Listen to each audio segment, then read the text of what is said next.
మంచి ప్రభుత్వం ఈరోజు పాలనలో ఉంది. మంచి ప్రభుత్వం ఉంటే రాష్ట్రం ఎట్లా అభివృద్ధి చెందుతుందో, ఒక మంచి వ్యక్తి గ్రామ పంచాయతీ సర్పంచ్ ఉంటే ఆ గ్రామం అభివృద్ధి చెందుతుంది. రాష్ట్రం అభివృద్ధి చెందాలంటే మంత్రివర్గం బాగుండాలి. గ్రామం అభివృద్ధి చెందాలంటే గ్రామ సర్పంచ్ వార్డు మెంబర్లు మంచోళ్ళు ఉండాలి.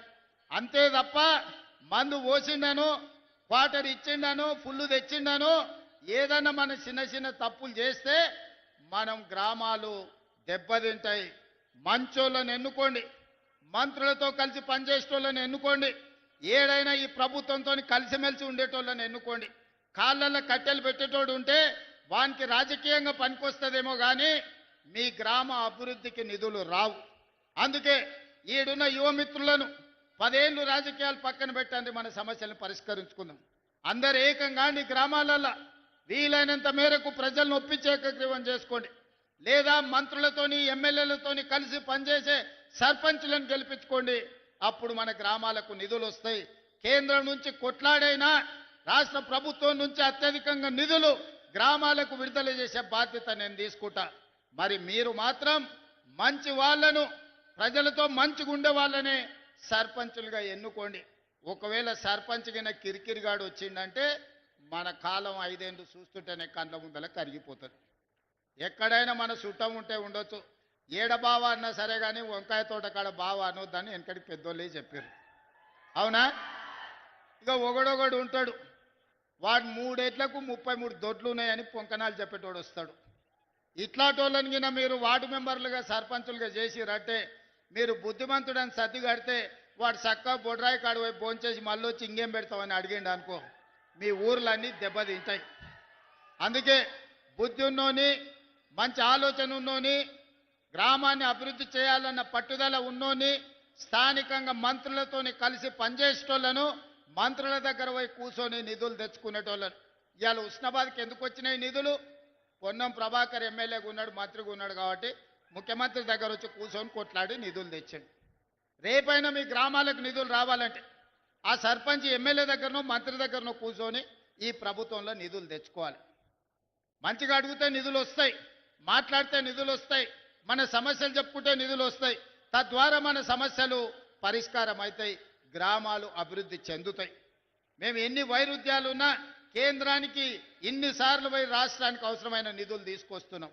అందుకే ఈ గ్రామ పంచాయతీ ఎన్నికలు మన గ్రామాలలో వెలుగులు నింపే ఎన్నికలు. మీరు మంచోళ్ళని చూసి ఎన్నుకోండి, మీ గ్రామాలకు నిధులు. కుటుంబ సభ్యులందరికీ వివరించడానికి మీ అభిమాన నాయకుడు, సహచర మంత్రివర్గ సభ్యులు పొన్నం ప్రభాకర్ గారి అధ్యక్షతన ఈ సమావేశాన్ని ఏర్పాటు చేసి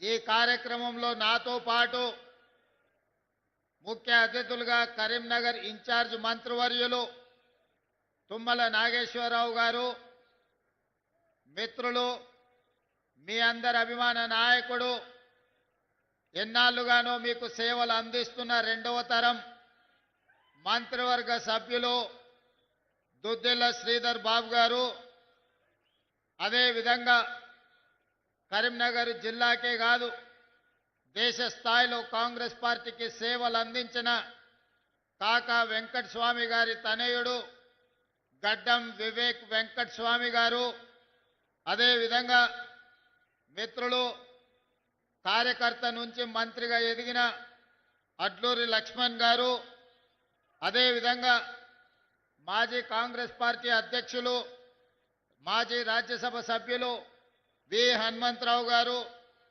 ఆది శ్రీనివాస్ గారు, విజయ రమణారావు గారు, రాజ్ ఠాకూర్ గారు, నాగరాజు ఎమ్మెల్యే గారు, కవ్వంపల్లి సత్యనారాయణ గారు, మేడిపల్లి సత్యం గారు, డాక్టర్ సంజయ్ కుమార్ గారు, మాజీ పార్లమెంట్ సభ్యులు రాజయ్య గారు, వివిధ కార్పొరేషన్ల చైర్మన్లు, ప్రభుత్వ అధికారులు, ప్రాణ సమానులైన హుస్నాబాదు నియోజకవర్గ ప్రజలందరికీ కూడా ఈ 2 సంవత్సరాల విజయోత్సవాల సందర్భంగా మనస్ఫూర్తిగా మీకు అందరికీ ధన్యవాదాలు, కృతజ్ఞతలు తెలియజేస్తున్న మిత్రులారా, ఈ ఉస్నాబాద్ ప్రాంతానికి ఒక ప్రత్యేకత ఉన్నది.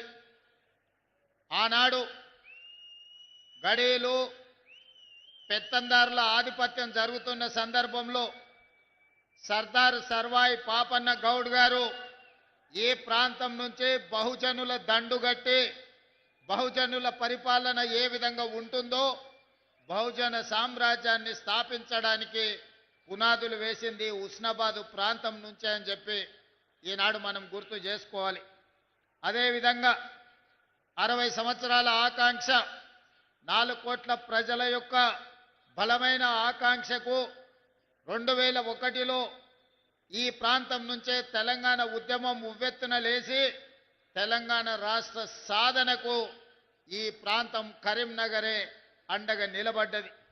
అందుకే 2004న శ్రీమతి సోనియా గాంధీ గారు ఈ కరీంనగర్ గడ్డ మీద నుంచే తెలంగాణ 4 కోట్ల ప్రజలకు ఇచ్చిన మాట నిలబెట్టుకొని 2014న తెలంగాణ రాష్ట్రాన్ని కలను నిజం చేసి ఈనాడు తెలంగాణ రాష్ట్రంలో సగర్వంగా మనము తల ఎత్తుకునే విధంగా ఈ కార్యక్రమాన్ని ఈరోజు మనం నిర్వహించుకుంటున్నాం. ఈ తెలంగాణ రాష్ట్ర సాధనలో బహుజనుల యొక్క పరిపాలన అందించడంలో హుస్నాబాద్ కరీంనగర్ జిల్లా పాత్రను అందరూ గుర్తు చేసుకోవాల్సిన సందర్భం. మరి ఈనాడు ఇంత సమయమైనా మీరు దాదాపుగా 3-4 గంటల నుంచి మా అక్కలు మా ఆడబిడ్డలు చాలా మంది ఇక్కడికి వచ్చి మమ్మల్ని ఆశీర్వదించడానికి ఎంతోసేపు ఎదురు చూసిండ్రు. కానీ 2 సంవత్సరాల ఉత్సవాలను పూర్తి చేసుకోబోతున్న మనం ఢిల్లీకి వెళ్ళి పెద్దల్ని, ముఖ్యంగా మన 60 సంవత్సరాల యొక్క ఆకాంక్షను నెరవేర్చిన గొప్ప నాయకురాలు శ్రీమతి సోనియా గాంధీ గారికి ఆహ్వాన పత్రికను అందించి వారి ఆశీర్వాదం తీసుకొని మల్లికార్జున్ ఖర్గే, రాహుల్ గాంధీ, ప్రియాంక గాంధీతో పాటు ఈ దేశ ప్రధానమంత్రి నరేంద్ర మోడీ గారి